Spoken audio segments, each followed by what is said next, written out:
கர்த்தருடைய பரிசுத்த நாமத்துக்கு ஸ்தோத்திரம். யெஷுவா டெலிவரன்ஸ் ஊழியங்கள் சார்பாக உங்களை வரவேற்கிறேன். எட்வின் தாமஸ் பூத் அப்படின்னு சொல்லிட்டு ஒரு நாடக நடிகர் 1860s வாழ்ந்தார். அவர் அந்த டைம்ல தான் 1863 தான் அவருக்கு ஒரு 15 வயசு இருக்கும்போது முதல்ல ஒரு நாடகத்துல நடிச்சார். ஷேக்ஸ்பியர் டிராமாலெல்லாம் அவர் ரொம்ப அழகா நடிச்சு அவர் முக்கியமா ரொம்ப அந்த சோகமான ரோல்கள் ரொம்ப அழகா செய்வாராம். அவர் பெஸ்ட் ட்ராஜடியன், அது காமெடியன், பெஸ்ட் காமெடியன்ங்கிற மாதிரி பெஸ்ட் ட்ராஜடியன் அப்படிங்கிற மாதிரி அவருக்கு பேர் கொடுத்தாங்க. ரொம்ப அருமையா செய்வாராம். அவர் பேர் பயங்கர ஃபேமஸ் ஆயிட்டாரு. அவர் குடும்பமே பாத்தீங்கன்னா எல்லாருமே நாடக நடிகர்கள் தான். அவங்க அப்பா இந்த நாடகத்தெல்லாம் ஏற்றி இயக்கி அவங்க அந்த மாதிரி இந்த ஷேக்ஸ்பியர் டிராமாஸ், மற்ற டிராமாஸ் அந்த மாதிரிலாம் அவங்க போட்டு பழகின ஆட்கள். அவருக்கு பாத்தீங்கன்னா அவருக்கு ஒரு தம்பி இருந்தது. அவர் பேர் ஜான் வைக்ஸ் பூத். ஜான் வைக்ஸ் பூத்ங்கிறவர் ஒரு நடிகர் தான். நிறைய பேருக்கு இந்த பேர் உங்களுக்கு இப்போ ஞாபகம் வந்திருக்குமா என்னன்னு தெரியல. அவரும் ஒரு நடிகர் தான். ஆனா அவர் என்ன பாத்தீங்கன்னா அவரு இவர் அளவுக்கு அந்த அளவுக்கு அவர் நடிகர் இல்லைன்னா கூட ஓரளவுக்கு அவர் நடிக்கிற ஆள். ஏன்னா அந்த குடும்பத்திலேயே அந்த நாடக நடிப்பு அந்த திறமை எல்லாம் இருந்தனால இவரும் கொஞ்சம் நடிப்பார். அந்த காலகட்டத்துல அமெரிக்கால அப்ரஹாம் லிங்கன் அவர் தான் பிரசிடென்டா இருந்தார். அவர் இந்த கருப்பு இன மக்களுக்கு எதிரான இந்த அடிமைத்தனம் இருக்கு இல்லைங்களா, அதுக்கு அகேன்ஸ்டா அவர் அவர் குரல் கொடுத்து அவர் சட்டத்தை நிறைவேற்றினார். இனிமே அடிமைத்தனம் இருக்கக்கூடாது அப்படின்னு சொல்லி. அப்ப நிறைய இந்த வெள்ளை நிற மக்கள் இருக்காங்க இல்லைங்களா, அவங்களுக்கு அது அவங்களுக்கு ஒத்துக்கொள்ள முடியல. அது எப்படி கருப்பு இனங்களும் நாங்களும் சேம் ஒரே லெவல்ல இருக்க முடியும்? அவங்க அடிமைகள் தான். அவங்க நம்மளுக்காக வேலை செய்யறதுக்காக நமக்கு ஸ்லேவா தான் இருக்கிறாங்க. அதுக்குதான் ஆண்டவர் படைச்சாரு அப்படின்னு சொல்லிட்டு ஒரு கண்ணோட்டத்துல ஒரு எண்ணத்துல அவங்க நிறைய பேர் ஒரு குழுக்களா அமைஞ்சு இவர் இதெல்லாம் இவங்களுக்கு அகேன்ஸ்டா நம்ம போராட்டம் செய்யணும், அது செய்யணும், இது செய்யணும்னு சொல்லிட்டு அந்த மாதிரி ஒரு போராட்டம் செஞ்சுட்டு இருந்தாங்க. அந்த மாதிரி செய்யற குரூப்ல பாத்தீங்கன்னா இந்த ஜான் வைக்ஸ் பூத், அந்த எட்வின் இருக்கிறார் இல்லையா, அவரோட தம்பி அவர் அதுல மெம்பரா இருந்தார். அவருக்கு சுத்தமா பிடிக்கல. இந்த எப்படி நம்ம கருப்பின மக்களை நம்ம ஈக்குவலா எடுத்துக்க முடியும், அவங்க நமக்கு அடிமைகள் தான் அப்படின்னு சொல்லிட்டு அந்த மாதிரி ஒரு இதுல அவர் ஃபர்ஸ்ட் டைம் அவர் டிராமால நடிக்கிறார். என்னவா நடிக்கிறாருன்னு பாத்தீங்கன்னா ஜூலியஸ் சீசர் சொல்லிட்டு அந்த ஒரு டிராமா, அந்த ரோம எம்பரர் ஜூலியஸ் சீசர் இருக்காருங்களா, அவரோட வாழ்க்கை வரலாற அவங்க நாடகமா நடிக்கிறாங்க. அப்ப நாடகமா நடிக்கும் போது ஜூலியஸ் சீசரோட சேர்ந்து ரொம்ப க்ளோஸா இருந்த புரூட்டஸ்ங்கிற ஆளு அவர் கொலை பண்ணிடுறாரு. அப்போ அந்த மாதிரி ஒரு புரூட்டஸ்ங்கிற கேரக்டர்ல இந்த ஜான் வைக்ஸ் நடிக்கிறாரு. அப்போ அது நல்ல ஒரு பேர் வருது. அவன் நல்லா நடிக்கிறான், அவன் அந்த கேரக்டர் ரொம்ப நல்லா பண்ணிருக்கான் அப்படின்னு ஒரு பேர் வருதே தவிர, ஆனா அவன் அண்ணா அளவுக்கு அவருக்கு அதுல பேர் வரல. ஆனா ஒரு டைம்ல பாத்தீங்கன்னா இந்த ஜான் வைக்ஸ் பயங்கர ஃபேமஸ் ஆகிறாரு. எப்ப ஃபேமஸ் ஆகிறாருன்னு பாத்தீங்கன்னா 1865ல ஆப்ரஹாம் லிங்கன் இவங்க நாடக கம்பெனி ரொம்ப ஃபேமஸா இருக்கு அப்படின்னு சொல்லி தெரிஞ்சு அவர் இந்த நாடகத்தை பார்க்கணும், இவங்க இந்த குரூப் செய்யற நாடகங்களை நான் பார்க்கணும் அப்படின்னு சொல்லிட்டு அவர் என்ன பண்றாரு, இவங்க நாடகம் நடத்துற அந்த ஆடிட்டோரியமுக்கு வராரு. அப்ப பால்கனி சீட்ல உட்காந்து பாக்குறாரு ஆப்ரஹாம் லிங்கன். அப்ப ஆப்ரஹாம் லிங்கன் பார்க்கும்போது அந்த ஷோ நடந்துட்டு இருக்க பாதி டைம்ல பாத்தீங்கன்னா ஜான் வைக்ஸ் பூத் அவர் என்ன பண்றாரு, அவர் அந்த பால்கனிக்கு போய் அங்க ஆப்ரஹாம் லிங்கனை ஷூட் பண்ணிட்டு அங்க இருந்து குதிச்சு அவரும் தற்கொலை பண்ணிக்கிறாரு. அப்போ இந்த நிகழ்ச்சி நடந்த அப்புறம் பாத்தீங்கன்னா அந்த எட்வின் தாமஸ் அவர் ஜான் வைக்ஸ் அண்ணன், அவருக்கு பாத்தீங்கன்னா பயங்கர அவமானம். எல்லாருக்குமே அவங்க ஒரு பெஸ்ட் ட்ராஜடியன், இவரு பெஸ்ட் ட்ராஜடினா நடிக்கிற ஆளு, அவர் பெஸ்ட் ஆக்டர் அப்படிங்கிற பேர் ஆப்ரஹாம் லிங்கனை கொலை பண்ண ஜான் வைக்ஸோட அண்ணா இவர் தான் அப்படிங்கிற ஒரு பேர் இவருக்கு வந்துருச்சு. இவர் எவ்வளவு டிராமாஸ் அவ்வளவு அழகா நடிச்சிருக்காரு. ஆனா கூட பாத்தீங்கன்னா அவருக்கு கடைசியா என்ன ஒரு அவமான பேர் வந்துச்சுன்னா ஜான் வைக்ஸோட அண்ணன். இந்த அவமானத்தை அவரால் தாங்கிக்கவே முடியல.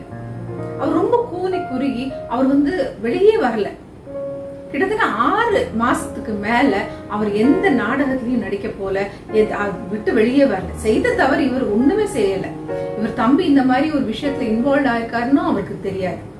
ஆனா இவர் தம்பி இப்படி கொலை பண்ணிட்டானே அப்படிங்கறதுனால, இவன் நம்ம சொந்த தம்பியாச்சு அப்படிங்கிற ஒரே காரணத்தினால இவருக்கு அந்த அசிங்கம் இவரால தாங்க முடியல. பல வருஷங்களுக்கு முன்னால என்ன இருக்குது, ஒரு ரயில்வே ஸ்டேஷன்ல ட்ரெயினுக்காக காத்துட்டு இருந்த நேரத்துல ஒரு சின்ன குழந்தை தவறுதலா அந்த ரயில்வே தண்டவாளத்துல வழுக்கி விழுந்த அந்த கூட்ட நெரிசல்ல வந்து வரும்போது ட்ரெயின் வருது, அந்த ட்ரெயின்குள்ள ஏறணும் அப்படிங்கிற ஒரு கூட்ட நெரிசல் இருக்கும்போது அந்த குழந்தை, சின்ன குழந்தைய வந்து அவங்க எல்லாரும் அந்த பிளாட்ஃபார்ம் விட்டு தெரியாம தள்ளிடுறாங்க. அப்ப அந்த ட்ரெயின் வர நேரம் அந்த குழந்தைய காப்பாத்தலைன்னா அந்த குழந்தை இறந்துரும். அப்படிங்கிற ஒரு டைம்ல குழந்தைன்னா ஒரு சின்ன ஒரு 8-10 வயசு பையன். அப்போ அந்த டைம்ல இந்த எட்வின் அவர் என்ன பண்றாருன்னா அந்த குழந்தையோட சட்டைய காலரை பிடிச்சி தூக்கி கரெக்டா அந்த ட்ரெயின் நான் வரவும் இந்த குழந்தைய காப்பாற்றவும் சரியா இருக்கு. அப்ப அங்க இருக்க போலீஸ் எல்லாம் வந்து அதுக்கப்புறம் அந்த குழந்தைய கொண்டு போய் அப்புறம் எல்லாத்தையும் இது பண்ணி கொஞ்ச நாளுக்கு அப்புறம் ஒரு லெட்டர் வருது, லெட்டர் ஆஃப் அப்ரிசியேஷன் சொல்லிட்டு பாராட்டுதல் உள்ள ஒரு கடிதம். என்னன்னா அந்த குழந்தை கடைசியில் யாருன்னா ஆப்ரஹாம் லிங்கனோட சின்ன குழந்தை. ஆப்ரஹாம் லிங்கனோட பையன் ராபர்ட் டாட் லிங்கன், அவனை தான் இந்த எட்வின் தாமஸ்ங்கிற அவரு அந்த டைம்ல அந்த பிளாட்ஃபார்ம்ல காப்பாத்துறாரு.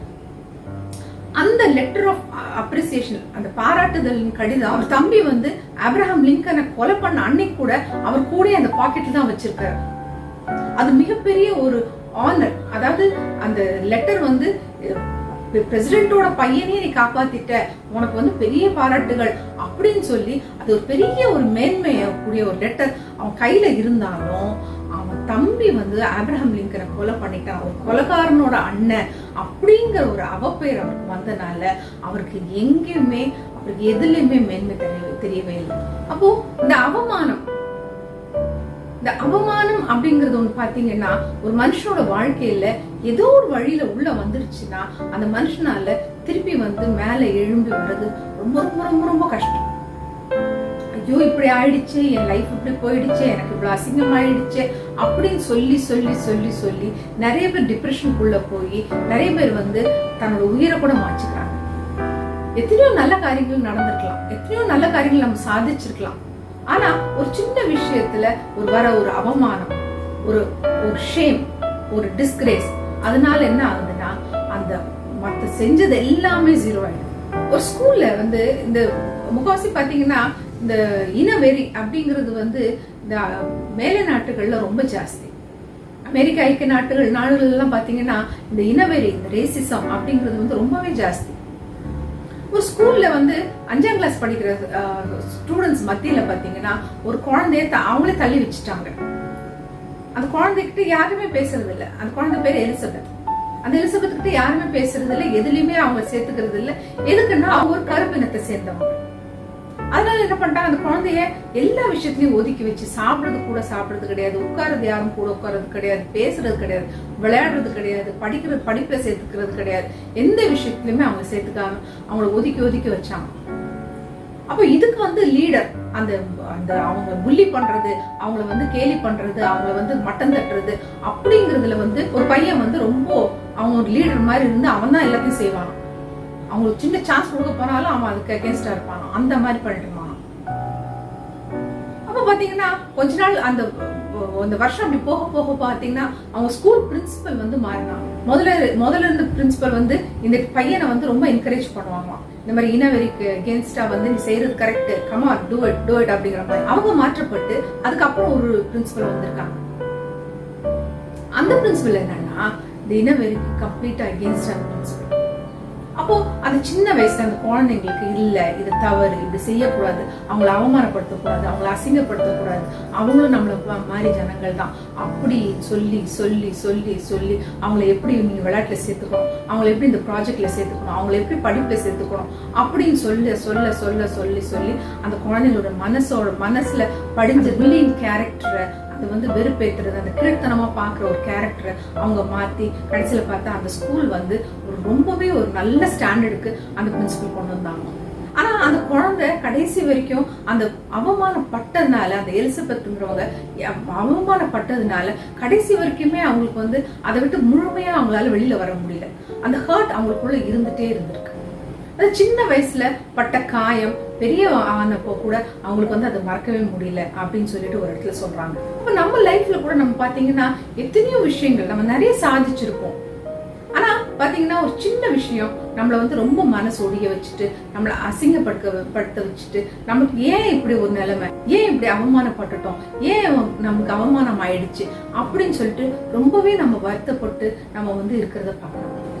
இந்த மெரியம் வெப்ஸ்டர் டிக்ஷனரி அப்படின்னு ஒரு இங்கிலீஷ் டிக்ஷனரியில இந்த டிஸ்கிரேஸ் அப்படிங்கிறதுக்குள்ள அர்த்தம் என்னன்னு போட்டிருக்குன்னா, fallen from grace, கிருபையிலிருந்து விழுந்து போறதுதான் டிஸ்கிரேஸ்.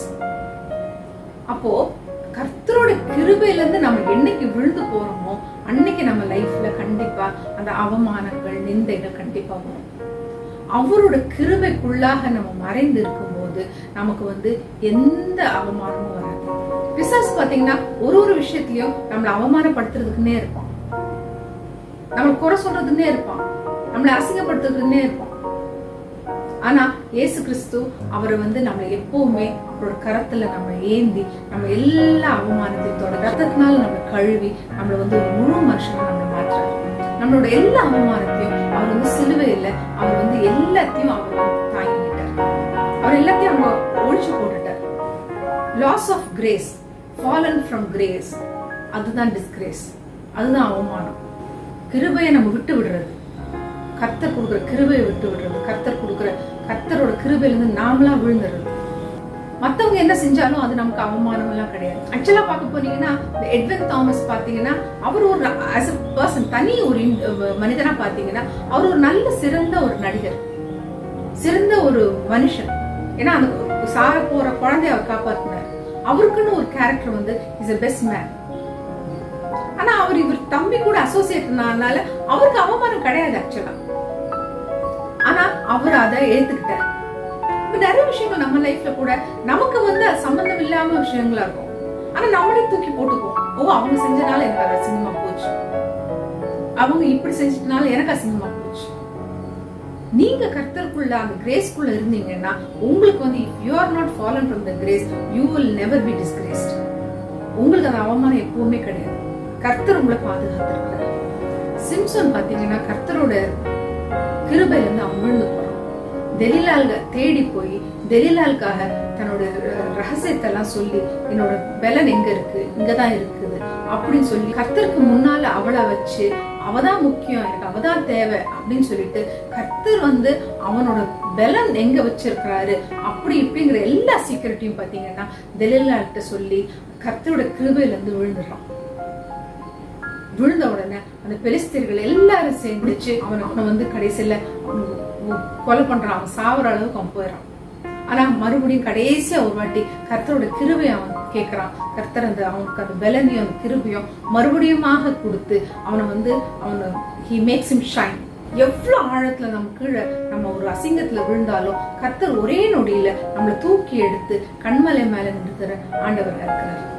யாக்கோபு பாத்தீங்கன்னா அவ்வளவு அவமானப்படுத்துறாரு. லாபான் ஒரு பொண்ணுக்காக வேலை செய்யறான், அதை ஏமாத்தி இன்னொரு பொண்ணு கூட்டான், அதை அசிங்கப்படுத்துற. நீ உனக்கு இன்னொரு பொண்ணு வேணுமா, நீ வேலை செய், இன்னொரு வேலைக்கு வேலை செய், இன்னொரு 7 வருஷம் வேலை செய், உனக்கு இது வேணுமா இன்னொரு 7 வருஷம் வேலை செய் அப்படின்னு சொல்லிட்டு அவன் கூலியை மாத்தி 10 வாட்டி அவன் கூலியை மாத்தி அவனை அசிங்கப்படுத்த வச்சு அவனை வந்து வேதனைப்படுத்தி அவன் லாபான் வந்து அந்த வீட்டுல வச்சிருக்கிறான். ஆனா யாக்கோபு பாத்தீங்கன்னா ஆண்டவர் சமூகத்துல, ஆண்டவரே நீர் என்ன ஆசீர்வதிங்க, உம்மோட கிருபை எனக்கு வேணும், உம்மோட கிருபை எனக்கு தாங்குனா நான் எதை வேணாலும் தாங்க, நான் அதை அவமானமா எடுத்துக்க மாட்டேன், உம்மோடைய கிருபை எனக்கு போதும் அப்படின்னு சொல்லிட்டு ஆண்டவர் சமூகத்துல நின்னு அங்க வந்து பாத்தீங்கன்னா ஒரு கோலோட இருந்து போன யாக்கோபு பாத்தீங்கன்னா 2 பரிவாரங்களோட வெளியில வர்றாரு. கர்த்தர் அவனை அவ்வளவா ஆசீர்வதிச்சார். ஏசா கண்டு நடுங்குறான். ஐயோ இவர் நம்ம வந்து இவ்வளவு படை திரட்டி வந்து நம்மள சாடிச்சிருவாரோ அப்படின்னு சொல்லிட்டு பயப்படுறாரு. அந்த அளவுக்கு யாக்கோபு பலத்து அந்த ஆடுகளா இருக்கட்டும், மாடுகளா இருக்கட்டும், அவங்க ஃபேமிலியா இருக்கட்டும், பிள்ளைகளா இருக்கட்டும், அத்தனை பேரும் அவங்க பாத்தீங்கன்னா ஒரு பெரிய ஒரு நேஷன் மாதிரி வந்து ஒரு பெரிய ஜாதியா வந்து அவங்க வந்து மறுபடியும் அவங்களோட அப்பா வீட்டுக்கு வரான். இப்ப நம்ம வாழ்க்கையில நம்ம இன்னைக்கு யோசிச்சு பார்ப்போம், நீங்க ஒருவேளை ரொம்ப அவமானப்பட்டு அசிங்கப்பட்டு எனக்கு இப்படி ஆயிடுச்சு, எனக்கு அப்படி ஆயிடுச்சு அப்படின்னு நீங்க ஒருவேளை யோசிச்சுட்டு இருக்கலாம். கர்த்தரோட கிருபைக்குள்ள இருக்கிறீங்களா? நான் கேக்குறேன் உங்களுக்கு, கர்த்தரோட கிருபையை விட்டு விலகாம இருக்கிறீங்களா? ஏன்னா உங்களுக்கு அசிங்கம் அவமானம் எல்லாமே எப்போன்னா கர்த்தரோட கிருபையை விட்டு விழுந்தாலும். If you have fallen from grace, or if you have lost the grace. யூதாஸ் ஏசு கிறிஸ்துவை காட்டி கொடுத்த போது பாத்தீங்கன்னா அவன் அவ்வளவு அசிங்கப்பட்டான். ஐயோ, ஒரு இன்னசென்ட் பிளட்டை நான் காட்டி கொடுத்துட்டேன்னு அப்படின்னு சொல்லிட்டு. அப்போ பாத்தீங்கன்னா he was fallen from grace. அந்த கிருபையில இருந்து அவன் விட்டு விலகிட்டான். அவன் கர்த்தரோட கிருபையை அவன் மிஸ் பண்ணிட்டான் அந்த டைம்ல. ஒருவேளை கர்த்தர்கிட்ட அவன் மறுபடியும் மன்னிப்பு கேட்டிருந்தா கர்த்தர் அவனை ஏத்துட்டு இருப்பாரு. ஆனா கர்த்தர் அப்படி செய்யக்கூடிய தெய்வம் தான். ஏன்னா he is love. அவரோட முழு இதுவே அன்புதான், மன்னிப்பு தான். ஆனா யூதாஸ் பாத்தீங்களா, அந்த அவமானத்தை தாங்க முடியாம, ஐயோ அசிங்கத்தை தாங்க முடியாம, நான் ஒரு இன்னசென்ட் பிளட், நான் ஒரு குற்றமில்லாத ஒரு ரத்தத்தை காட்டி கொடுத்துட்டேனே அப்படின்னு சொல்லி மனசு போட்டு இது பண்ணி கடைசியில அவன் நாண்டு கொண்டு செத்தான். நீங்க என்ன நிலைமையில இருக்கீங்க இன்னைக்கு? கர்த்தரோட கிருபை என்ன தாங்குகிறது அப்படின்னு சொல்லி ஒரு தைரியத்தோட இருக்கிறீங்களா? இல்ல யூதாஸ் காரியத்து மாதிரி ஐயோ ஏசு கிறிஸ்து என்னை கைவிட்டுட்டாரு, நான் இப்படி தப்பு பண்ணிட்டேன், அப்படி பண்ணிட்டேன், இப்படி பண்ணிட்டேன்னு அந்த கிருபை நீங்க நாடாம இருக்கிறீங்களா? கிறிஸ்துவின் சிலுவை நம்ம எல்லா பாவங்களையும் போக்கி இன்னைக்கும் நம்மளை மன்னிக்க வல்லவரா இருக்கிறார். நாம எவ்வளவு அவமானப்பட்டோமோ அதே இடத்துல கர்த்தர் நம்மளை தூக்கி நிறுத்தி நமக்கு ஒரு மகிமையை கொடுக்க அவர் வல்லவரா இருக்கிறார். ஒருவேளை இந்த நேரத்துல நீங்க கேட்டுக்கொண்டு இருக்க நீங்க ரொம்ப கஷ்டப்பட்டு, ஐயோ எனக்கு என் வாழ்க்கையில எவ்வளவு அவமானம், நான் இது வரைக்கும் நான் இது மாதிரி அவமானப்பட்டது இல்லை, எனக்கு இது ரொம்ப அசிங்கமா இருக்கு அப்படின்னு சொல்லிட்டு நீங்க ரொம்ப வேதனையோடு இருந்தீங்கன்னா இந்த நேரத்துல ஒப்பு கொடுங்க ஆண்டவர்கிட்ட.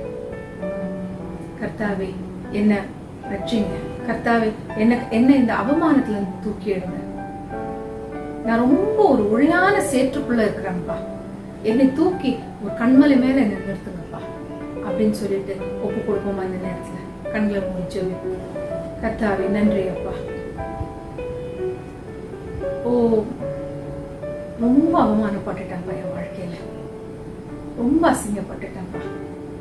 என் பிள்ளைகளால எனக்கு அவமானம், என் மனைவினால எனக்கு அவமானம், என் கணவனால எனக்கு அவமானம், ஓ என் தாய் தந்தைனால எனக்கு அவமானம், என் ஃப்ரெண்ட்ஸ்னால எனக்கு அவமானம். ஓ இத்தனை பிரச்சனைகள், இத்தனை போராட்டங்கள் அப்பா, எனக்கு எங்க போறதுன்னு தெரியல, எனக்கு வாழ பிடிக்கல. ஆனா ஆண்டவர் உண்மை சமூகத்துல இந்த நேரத்துல நான் வருகிறேன். உம்முடைய சிலுவையில நீர் சிந்தின ரத்தம் அந்த அவமானத்தை எல்லாம் போக்கி இருக்கு அப்படின்னு நான் விசுவாசிக்கிறேன். இந்த நேரத்துல என் வாழ்க்கையை ஒப்பு கொடுக்குறேன் அப்பா. ஓ நீர் செய்த நன்மைகள் ஆயிரம் ஆயிரம் இருக்கு என் வாழ்க்கையில. உம்மை நோக்கியே நான் உம்மை நோக்கியே நான் வாழப்போகிறேன். உம்மை நோக்கியே என்னோட வாழ்க்கையில அடுத்த ஸ்டெப்பை நான் எடுத்து வைக்க போறேன். I feel I have fallen from grace. I feel I have lost the grace. என்னை மறுபடியும் அந்த கிருபைக்குள்ளாக என்னை எடுத்து மூடி மறைத்து கொள்ளுங்கப்பா.